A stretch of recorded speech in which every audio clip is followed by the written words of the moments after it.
Päivää kaikille. Tämä on aivan uskomaton sää näin syyskuun 22. päivälle. Hölmö olin, kun valitsin pitkähihaisen paidan, kun tänne lähdin. Tämä oli täysin väärä valinta, mutta lämpömittari näytti niin uskomattomalta. Kiitoksia Otsolle tuosta lyhyestä esittelystä.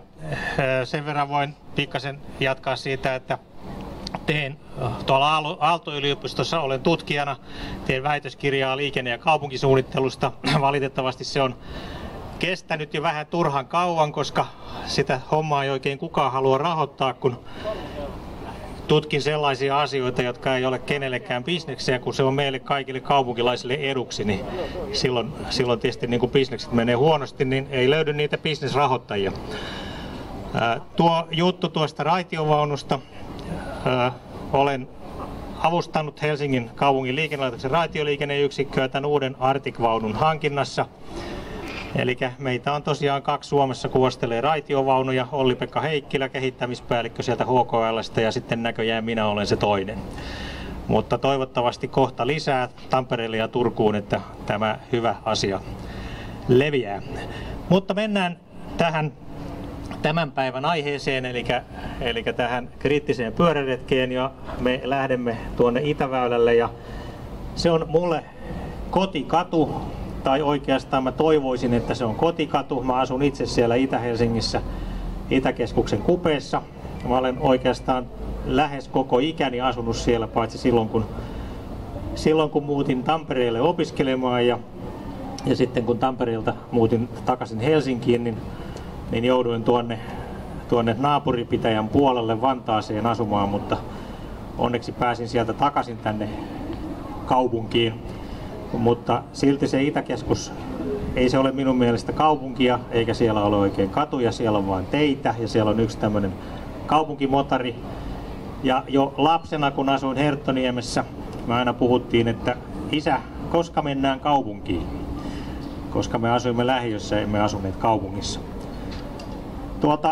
Tämä Itäväylä, sehän on, toki se on niin kuin vanha tie, sinne on mennyt Helsingistä itään tie jo iät ja ajat, mutta tuo nykyinen Itäväylä on oikeastaan kuitenkin aika myöhäsyntyinen asia. Nimittäin aikaisemmin kierrettiin vanhan kaupungin Lahti sieltä Viikin kautta, kun mentiin itään, mutta sitten 50-luvulla vihdoin rakennettiin ensin Kulosaaren ja sitten Naurissaaren sillat. Ja silloinhan nämä sillat tehtiin sitä varten, että kaupunki kasvaisi ja jatkuisi sinne itään. Sinne itään piti tulla raitiotie. Sitä varten rakennettiin kaistat näille silloille siihen keskelle. Ja itse asiassa hyvin mielenkiintoisia asioita on ihan hiljan selvinnyt tästä 50-luvun alun historiasta. Eli se syy, miksi raitiotietä ei tullut sinne Itä-Helsinkiin, ei myöskään pohjoiseen tuolta Koskelasta, eikä Haakaan toiseen suuntaan vähän pohjoisemmaksi Helsingistä, niin se johtui siitä, että vaikka Helsingin kaupunki oli päättänyt laajentaa kaupunkia ja raitiotiekaupunkia, niin kuin me tämä nykyinen kaupunki ymmärretään, niin meidän tuontilisenssivirasto tai joku sellainen vastaava laitos, se ei myöntänyt HKL:lle lupia ostaa niitä raitiovaunuja. Ja se ei myöntänyt edes lupia ostaa raitiovaunujen komponentteja, että niitä olisi voitu tarpeeksi tehdä täällä Helsingissä, tai siis Suomessa tehdä raitiovaunuja. Ja nämä suunnitelmat kaatoivat silloin 50-luvun alussa sen kaupungin ja raitiovaunukaupungin laajenemisen. Ja me päädyttiin sitten 60-luvun alkuun, jolloin me tehtiin Smith-Polvisen liikennesuunnitelmaa. Mä en muista ihan tarkkaan, mitä Smith-Polvisen liikennesuunnitelmassa juuri tässä kohdassa olisi, mutta sehän oli sellainen suunnitelma, jossa Helsinkiä alettiin suunnitella puhtaasti autokaupungiksi. Autoilun määrä piti maksimoida ja suunniteltiin sellainen moottoriverkko, joka halkoi täällä myöskin tätä kantakaupunkia ja Helsingin niemeä. Sille oli tarkoitus tehdä tilaa sillä lailla, että otetaan esimerkiksi Liisankadun eteläpuoleinen korttelirivi, pannaan kaikki sileäksi, jotta siihen mahtuu se siihen paikkaan suunniteltu moottoritie. Tuohon viereen suunnitellaan keskustatunnelia, ja keskustatunneli on itse asiassa vain toinen versio siitä yhdestä Smith-Polvisen moottoritiestä, jonka se on itse asiassa juuri se, minkä piti mennä sinne Liisankadulle. Ja Liisankadulta Tervasaaren päältä ylitse. Tervasaaresta tulee hyvä Pengersille. Sitten sen piti mennä sieltä. Mustikkamaa olisi jäänyt sen alle ja se olisi sitten päätynyt sinne jonnekin nykyisen Herttoniemen teollisuusalueen kieppeille. Ja tämä oli suunnitelma, jota tehtiin, ja tämä Itäväylä on itse asiassa yksi osa sitä. Kun me kohta lähdetään ajamaan sinne, niin kun me tullaan Herttoniemen jälkeen Siilitien liittymään, me kohdataan onneksi ainoaksi jäänyt Smith-Polvisen liikennesuunnitelman monumentti.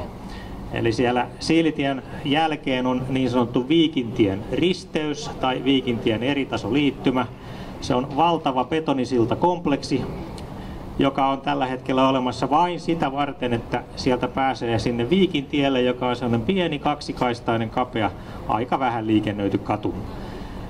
Ja joku on, tätä ei varmaan pitäisi sanoa ääneen, joku on ehdottanut jopa sen kompleksin suojelemisesta rakennussuojelumonumenttina. Mutta sellainen siellä on. Mutta tämä Smith-Polvisen liikennesuunnitelma, se oli siis suunnitelma siitä, että millä tavalla maksimoidaan autoilu täällä Helsingissä. Ja Smith-Polvisen liikennesuunnitteluopit tulivat Amerikasta. Silloin toisen maailmansodan jälkeen Amerikka tuki länsimaita täällä Euroopassa, Suomea mukaan lukien. Meillä oli semmoisia kuin Fulbright ja Asla-stipendiaatteja. Eli nuoret suomalaiset kävivät Amerikoissa, saivat opiskella vuoden paikallisissa yliopistoissa ja siellä kävi muun muassa monta kaveria, jotka opetteli amerikkalaista liikennesuunnittelua. Ja Smith-Polvisen suunnitelma oli yksi keino panna täytäntöön niitä oppeja. Eli millä tavalla tehdään autoistuvaa Suomea, mennään eteenpäin, saamme yksilön vapautta, kun kaikki saavat autoilla.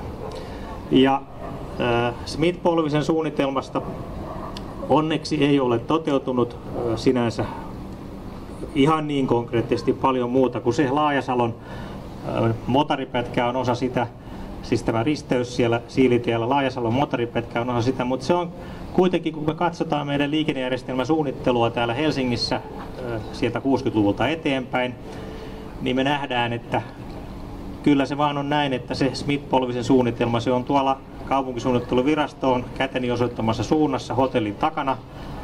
Kyllä siellä liikennesuunnitteluosastolla on Smith-Polvisen läksyt luettu ja se on niin kuin siellä takaraivossa liikennesuunnittelijalla edelleen.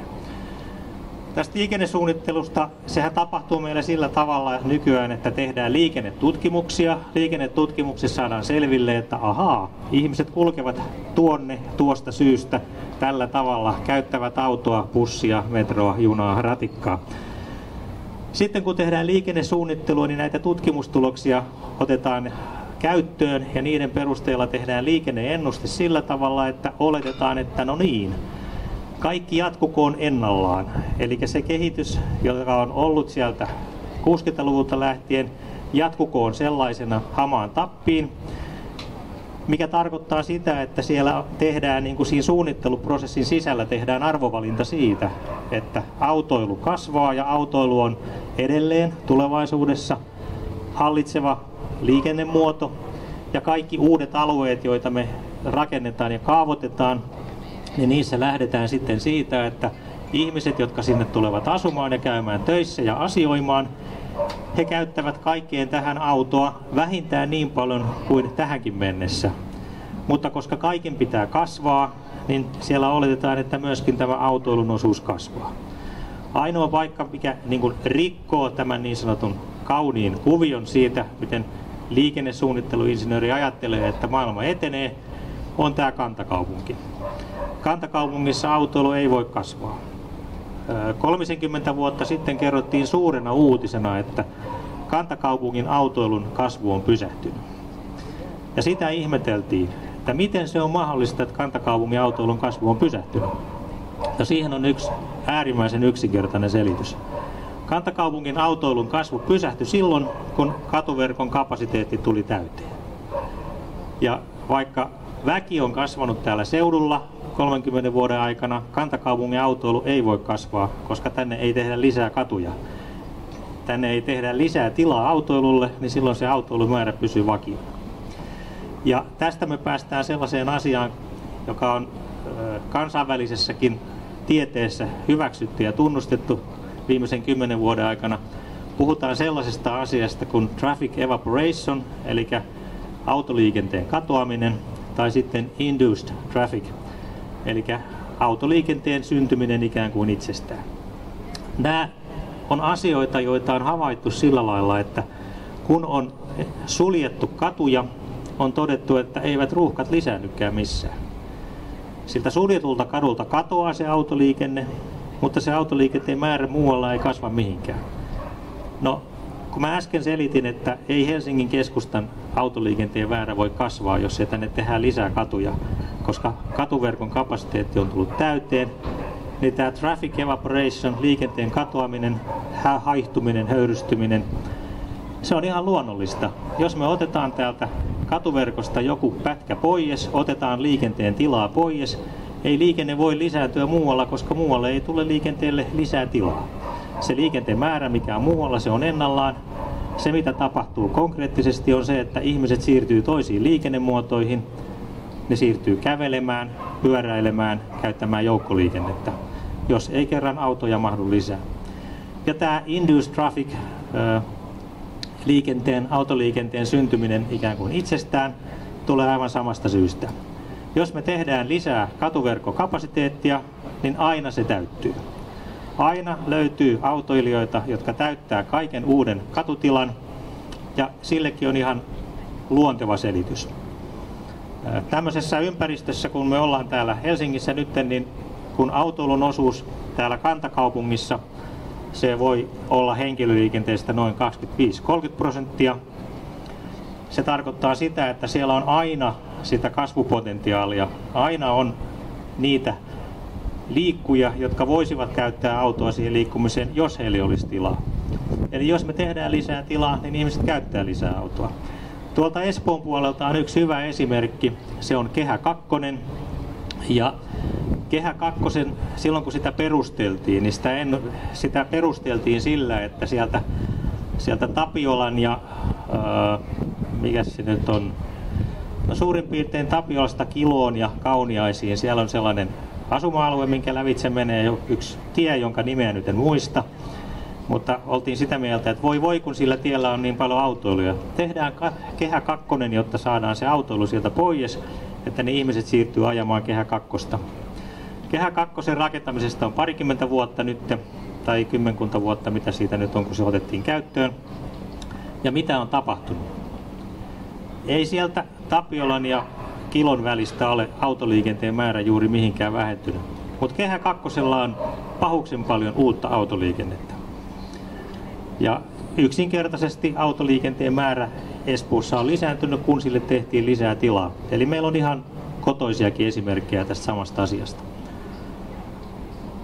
Eli kysymys on ihan puhtaasti liikennesuunnittelun ja kaupunkisuunnittelun valinnoista silloin, kun me puhutaan siitä, että paljonko autoillaan, paljonko käytetään muita liikkumismuotoja.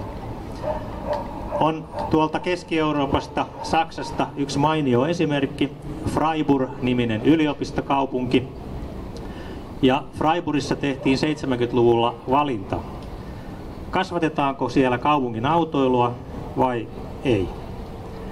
Asiasta tehtiin kansanäänestys. Kaupunkilaiset päätti, hei, me emme halua kasvattaa autoilua, me haluamme kasvattaa Freiburgia, mutta sillä tavalla, että uusien ihmisten liikenne, se suunnataan joukkoliikenteeseen ja kävelyyn ja pyöräilyyn.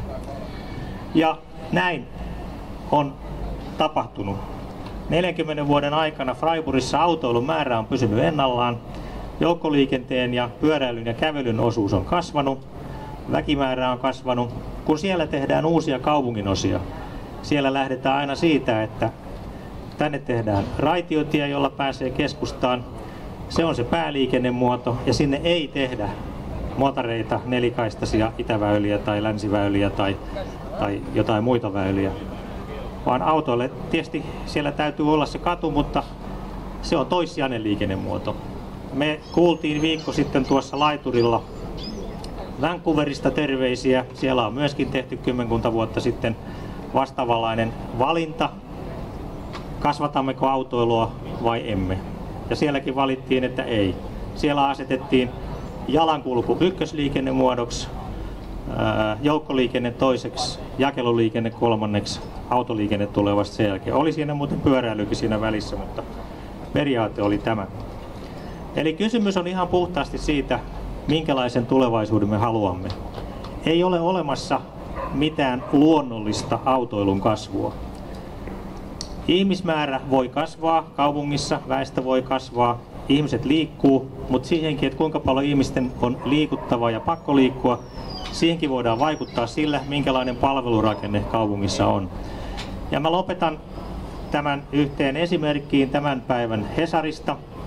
Siellä mielipidesivulla oli mielipidekirjoitus. Savonlinnalainen henkilö oli muistaakseni sen kirjoittanut ja hän selitti, että asia on sillä tavalla, että eivät tällaiset kivijalkakaupat ja pienet liikkeet, niin ne eivät voi täällä Suomessa menestyä. Ne voivat menestyä vain ulkomailla, mutta ei täällä Suomessa. Ja se johtuu siitä, että kun ihmiset... Mikähän se on? Se johtuu siitä tämän kirjoittajan mielestä, että kun ennen vanhaan ihmiset eivät raukat omistaneet autoja, niin heidän oli pakko mennä sinne kivijalkakauppaan. Se oli mukaan jotain ala-arvoista ja kurjaa. Ja sitten tapahtui jotain. Ihmiset vaurastuivat ja kaikille tuli vapaus valita auto, jolloin he eivät enää halua kivijalkakauppaa, vaan he haluavat ajaa jonnekin kauas kauppakeskukseen. Ja tämä on kyllä ihan totta. Näin on tapahtunut. Mutta tämäkin on suunniteltu juttu. Mä olen lukenut, 70-luvulla tehtiin paljon sellaista tutkimusta. Kaupan ala ja liikenneministeriö yhdessä pohtivat, että miten saataisiin mahdolliseksi se, että voitaisiin täällä Suomessakin siirtyä tähän kauppakeskuskulttuuriin. Ja hyvässä yhteisymmärryksessä meidän liikenneministeriö ja kaupan alat tulivat siihen tulokseen, että kyllä meidän täytyy saada ihmiset käyttämään autoja ja omistamaan autoja, niin sitten heillä on vapaus matkustaa kauppakeskukseen ostamaan. Ja tämä on ollut myöskin ihan suunniteltu juttu. Ei tämä ole mitään luonnollista kehitystä, vaan se on sellaista kehitystä, jota on haluttu ja siihen on määrätietoisesti pyritty. Ja se, minkä mä haluaisin ja toivoisin, että jokainen voisi pitää mielessä tästä eteenpäin, on se, että ei ole kysymys siitä, onko meillä vapaus autoilla, vaan on kysymys siitä, onko meillä vapaus olla ilman autoa. Kiitos.